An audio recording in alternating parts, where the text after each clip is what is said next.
Welcome. Today, we're diving into zero waste and the R concept, ideas that challenge how we handle resources. Zero waste isn't just about recycling. It's about preventing waste altogether and redesigning how products live their entire life cycle. The goal? No trash ending up in landfills or incinerators. Let's explore how this shapes sustainable practices. Zero waste is more than just a buzzword. It's a lifestyle choice. It's about cutting down on trash, so less ends up in landfills. We do this by focusing on three key actions: recycling, reusing, and reducing what we consume. Visually, zero waste often means choosing natural materials like glass, bamboo, and cotton. These replace single-use plastics in our everyday lives, making sustainability both practical and beautiful. Recycling is the first step. It's about giving materials a second life. A brief transitional moment here as we move between sections of the presentation. Let's continue forward to the next topic, which we'll explore in more depth. A brief transitional moment here as we move between sections of the presentation. Let's continue forward to the next topic, which we'll explore in more depth. One smart way to boost sustainability is to reuse the byproducts from biomanufacturing.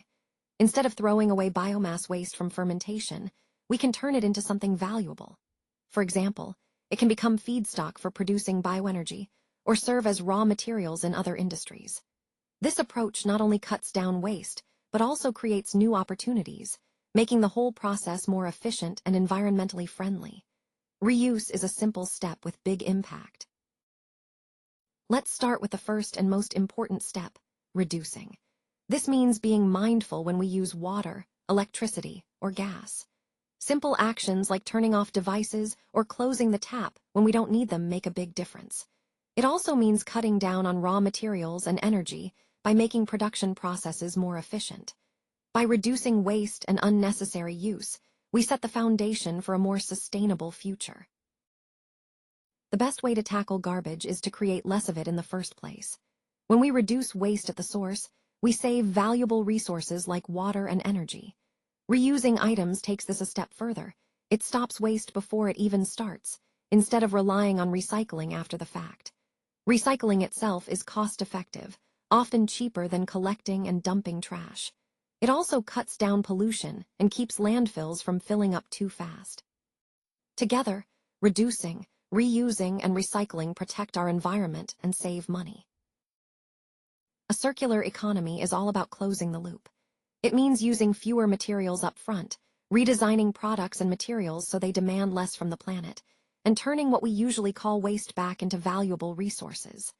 Instead of throwing things away, we find ways to remake and reuse, creating a system that's regenerative, not just disposable.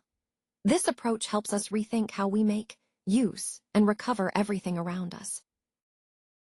The circular economy is all about cutting down waste by focusing on reuse and recycling.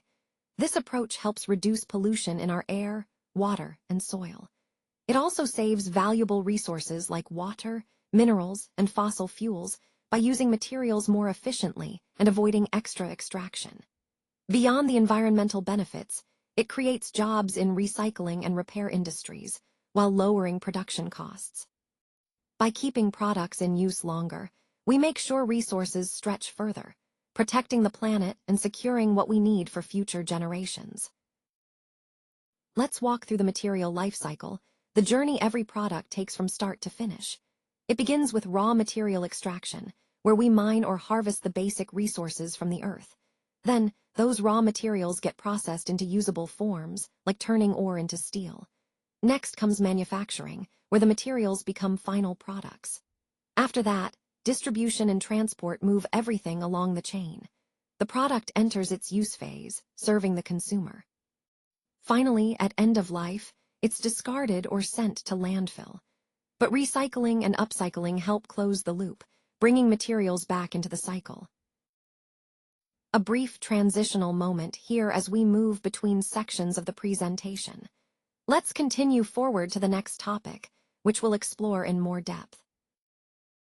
When we talk about environmental impact assessment, or EIA, it's a process made up of 6 key stages. First, screening. This decides if an EIA is even needed, based on the project's size and nature. Then comes scoping, where we pinpoint the main environmental issues and set the scope for the assessment. Next, baseline data collection gathers information about current conditions. After that, impact analysis looks at potential effects and explores alternatives. Public consultation brings in community voices. Finally, decision-making reviews everything and determines the project's fate. A brief transitional moment here as we move between sections of the presentation. Let's continue forward to the next topic, which we'll explore in more depth. Let's talk about what makes a habitat truly sustainable. It's about more than just green buildings, it's a whole approach. We combine eco-friendly materials, high energy efficiency, and sustainable transport options. The goal? To reduce our environmental footprint while boosting human health and well-being. When these elements come together, they create spaces that support both people and the planet, now and for the future.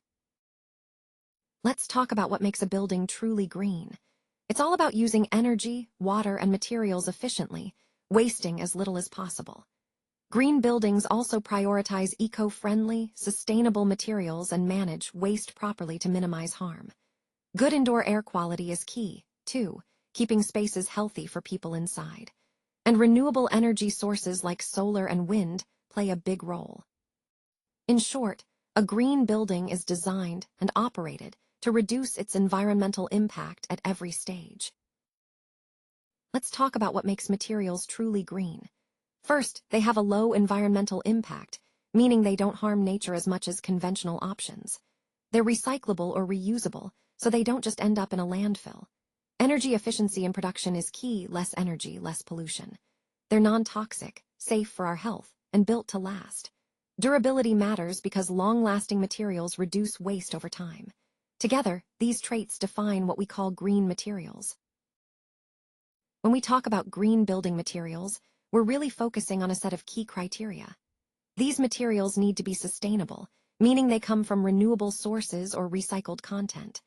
They should also minimize environmental impact throughout their life cycle, from production to disposal.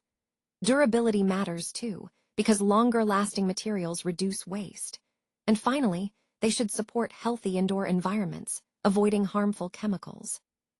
Together, these criteria guide us towards smarter, greener choices in construction.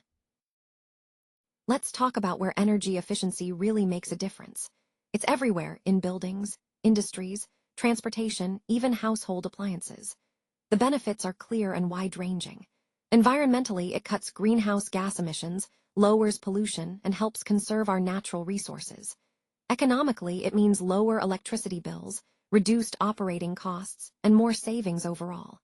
Socially, it supports better living conditions and sustainable development. Simply put, energy efficiency is about doing the same work with less energy. No waste, just smarter use. Let's look at some examples of sustainable transport, things like public buses, trains, and the metro. Electric vehicles are part of this too, along with cycling, walking, and carpooling. What ties them together? They all use low or zero emissions, cutting down pollution. They promote energy efficiency and encourage us to choose public or non-motorized options. This helps reduce traffic jams and supports long-term environmental health. In short, sustainable transport means getting around in ways that are good for people and the planet. Let's talk about sustainable energy, sometimes called renewable energy. This type of energy comes from sources that won't run out and have a much smaller impact on the environment. Think of solar energy, which captures sunlight through panels. Wind energy uses turbines to harness the power of the wind. Hydropower comes from flowing water, like rivers or dams. Geothermal taps into the Earth's internal heat. And biomass energy is made from organic materials like plants and waste. These sources help us reduce emissions and keep energy cycles in balance. Let's talk about non-conventional energy sources. These are alternatives to the traditional fuels we're used to, like coal, oil, and natural gas. What makes them different? They're naturally replenished and cause much less harm to the environment. They're newer, renewable options designed to help us cut pollution and move beyond the limits of conventional energy. In other words, they're the future of cleaner, more sustainable power. The carbon cycle is nature's way of keeping carbon moving through the air, living things, water, and the earth itself. It's a continuous loop that connects the atmosphere, biosphere, hydrosphere, and lithosphere. This cycle plays a crucial role in how energy flows through ecosystems, supporting life and balancing our planet's climate. Understanding this cycle helps us see the bigger picture of how everything on Earth is connected. Let's look at two key processes that shape our carbon cycle: emission and sequestration. Emission is all about releasing carbon dioxide into the atmosphere. It adds to pollution and increases the amount of carbon floating around. Sequestration, on the other hand, is the natural or artificial storage of carbon. It reduces pollution by pulling carbon out of the air and locking it away. Understanding these opposing roles is crucial as we work toward a healthier planet. Green engineering is all about making our cities more sustainable by blending technology and eco-friendly solutions. We're talking about using materials that don't harm the planet, tapping into renewable energy, and applying smart tech to reduce environmental impact. Key strategies include green infrastructure like urban forests and rain gardens to manage water and cool cities down. Sustainable buildings use recycled materials and energy-efficient systems. We also integrate solar panels and vertical farms, while smart urban management uses data to optimize resources and cut waste. It's a holistic approach to urban resilience. Green engineering in cities brings some powerful benefits. First, it helps reduce our carbon footprint by using smarter energy systems that cut greenhouse gas emissions. It also improves quality of life, making urban spaces healthier, cleaner, and easier to breathe in. Plus, it builds resilient infrastructure that can better handle climate challenges like floods and heat waves. But we also face challenges, like limited land for redevelopment and the need for sustainable, high-density housing. Looking ahead, integrating technologies like autonomous electric transport and AI-driven planning will be key to creating cleaner, more efficient cities. Let's look at two powerful forces shaping our world: socioeconomic change and technological change. Socioeconomic change is all about shifts in society, things like education, income, and lifestyle. It's driven by policies and economic growth, and it impacts people's quality of life. Technological change, on the other hand, focuses on tools and innovations, computers, automation, renewable energy. It speeds up work and boosts efficiency, but it can also bring challenges like job loss and electronic waste. Both are different, but deeply connected. Thank you all for being part of this journey. I appreciate your attention and curiosity every step of the way. Keep exploring, keep questioning, and remember, learning is a lifelong adventure. I'm grateful to have shared this time with you. Take care and see you next time.